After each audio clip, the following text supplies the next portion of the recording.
ಜಿ5 ಇರುವಾಗ ನೀವು ನಿಮ್ಮ ನೆಚ್ಚಿನ ಶೋಗಳನ್ನ ಎಂದಿಗೂ ಮಿಸ್ ಮಾಡಿಕೊಳ್ಳುವುದಿಲ್ಲ. ಅದು ಸಂಪೂರ್ಣ ಉಚಿತವಾಗಿ. ನಮಸ್ಕಾರ ದೇವ್ರು, ಏನ್ ಮಾಡ್ತಾ ಇದೀರಾ?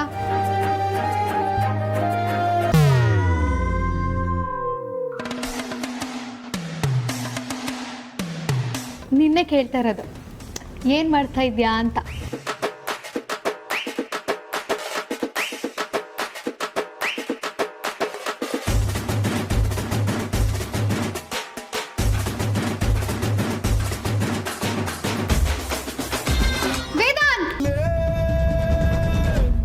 ಏನಾಯ್ತು? ಯಾಕೆ ಹಾಕಿರ್ಸ್ಕೊತಿದ್ಯಾ? ನಂಗೊಂದು ಸ್ಟಾರ್ಟಪ್ ಐಡಿಯಾ ಬಂದಿದೆ. ಹೌದಾ? ಏನ್ ಹಂಗ್ ನೋಡ್ತಿದ್ಯಾ? ಜೂಳ್ ತಲೆಯಲ್ಲಿ ಐಡಿಯಾ ಎಲ್ಲ ಬರುತ್ತೆ ಅಂತನಾ? ಸರಿ ಸರಿ ಹೇಳು. ಪ್ರಾಜೆಕ್ಟ್ ಹೆಸರು ಮನೆ ತಿಂಡಿ ಅಂತ. ಕಾಪಿ ಮಾಡಿದಲ್ಲ, ನಂದ ಐಡಿಯಾ ಗುರು. ಏನು ಅಂದರೆ ಮನೇಲಿರೋ ಗೃಹಿಣಿಯರಿಗೆ ರೈತರು ಬೆಳೆದಿರೋ ತರಕಾರಿಗಳನ್ನ ತಲುಪಿಸೋದು, ಅದರಿಂದ ಊಟ ತಿಂಡಿ ರೆಡಿ ಮಾಡಿಸಿ ಅವಶ್ಯಕತೆ ಇರೋರಿಗೆ ನಾವೇ ಹೋಗಿ ಹೋಮ್ ಡೆಲಿವರಿ ಮಾಡಿ ಬರೋದು. ರುಚಿನೂ ಸಖತ್ತಾಗಿರುತ್ತೆ, ಹೆಲ್ತ್ ಕೂಡ ಸೂಪರ್ ಆಗಿರುತ್ತೆ. ಒಂದ್ಸತಿ ಟೇಸ್ಟ್ ಮಾಡಿದವರು ಮತ್ತೆ ಬೇಕು ಬೇಕು ಅಂತ ಆರ್ಡರ್ ಮಾಡೋದಂತೂ ಪಕ್ಕ. ಹೇಗಿದೆ ನನ್ನ ಐಡಿಯಾ? ಸೂಪರ್ ಐಡಿಯಾ ಬಜಾರಿ, ಚೆನ್ನಾಗಿದೆ. ಮತ್ತೆ ನಾವು ಅಂದ್ರೆ ತಮಾಷೆನಾ? ಬಜಾರಿ, ಹೀಗೆ ಮಾಡೋದ್ರಿಂದ ಎಷ್ಟೋ ಜನ ಹೌಸ್ ವೈಫ್ಗಳಿಗೆ ಕೆಲಸ ಸಿಗುತ್ತೆ, ಅವ್ರ ಕಷ್ಟಗಳು ಕೂಡ ನಿವಾರಣೆ ಆಗುತ್ತೆ. ಈ ನಮ್ಮ ರೈತರಿಗೆ ಅವ್ರು ಮೊದಲೇ ಸಾಕಷ್ಟು ಕಷ್ಟದಲ್ಲಿದ್ದಾರೆ, ಅವ್ರಿಗೆಲ್ಲೂ ಒಳ್ಳೆ ಬೆಲೆ ಸಿಗ್ತಿಲ್ಲ, ತುಂಬ ಕಷ್ಟ ಅನುಭವಿಸ್ತಿದ್ದಾರೆ. ಈ ದಲ್ಲಾಳಿಗಳು ಅವ್ರ ಬೆಳೆ ಅಷ್ಟೇ ಇಲ್ಲ, ಅವ್ರ ಬೆಲೆ ಕೂಡ ತಿಂತಿದ್ದಾರೆ, ಅವ್ರಿಗೆ ಇನ್ಕಮೇ ಇಲ್ದಾಗ ಆಗಿದೆ.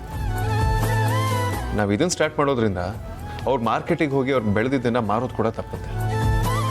ಇನ್ನು ಮನೆ ತಿಂಡಿನೇ ತಿನ್ನಬೇಕು, ಹೆಲ್ತಿ ಫುಡ್ ಬೇಕು ಅನ್ನೋರಿಗೆ ಇದೊಂದು ಒಳ್ಳೆ ಆಪ್ಷನ್. ಬಜಾರಿ, ನಿನ್ನ ಕಾನ್ಸೆಪ್ಟ್ ಸಕ್ಕದಾಗಿದೆ, ನನಗಂತೂ ಬಹಳ ಇಷ್ಟ ಆಯಿತು. ಆದಷ್ಟು ಬೇಗ ಪ್ರಾಜೆಕ್ಟ್ ರಿಪೋರ್ಟ್ ರೆಡಿ ಮಾಡಿಸು. Thank you. ವಿಕ್ರಾಂತ್. ಅಗ್ರಜ, ಇನ್ನೊಂದ್ಸಲ ಹಗ್ ಮಾಡ್ಬೋದಾ?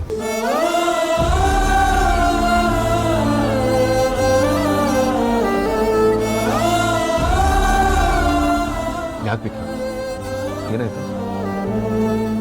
ಏನಿಲ್ಲ, ಸುಮ್ಮನೆ ಕೇಳಿ. ನನ್ನ ಕ್ರೈಮ್ ಪಾರ್ಟ್ನರ್ ಅಷ್ಟು ಮುದ್ದಾಗಿ ಕೇಳ್ತಿದ್ದಾರೆ, ಪಾಪ ಹಗ್ ಮಾಡು.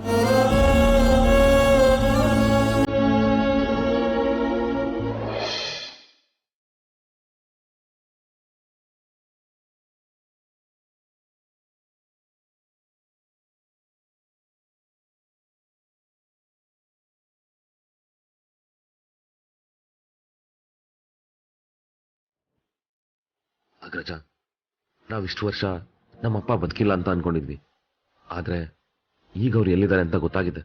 ಈ ವಿಷಯನ ನಿನ್ನ ಹತ್ರ ಹೇಳ್ಕೊಳ್ಬೇಕು ಅಂತ ನನ್ನ ಮನಸ್ಸು ತುಂಬಾ ಚಡಪಡಿಸ್ತಾ ಇತ್ತು, ಆದ್ರೆ ಈಗ ಹೇಳಲ್ಲ. ಯಾಕೆಂದ್ರೆ ಪ್ರತಿ ಸಲ ಆದಾಗೆ ಈ ಸಲನೂ ಆಗೋದು ಬೇಡ.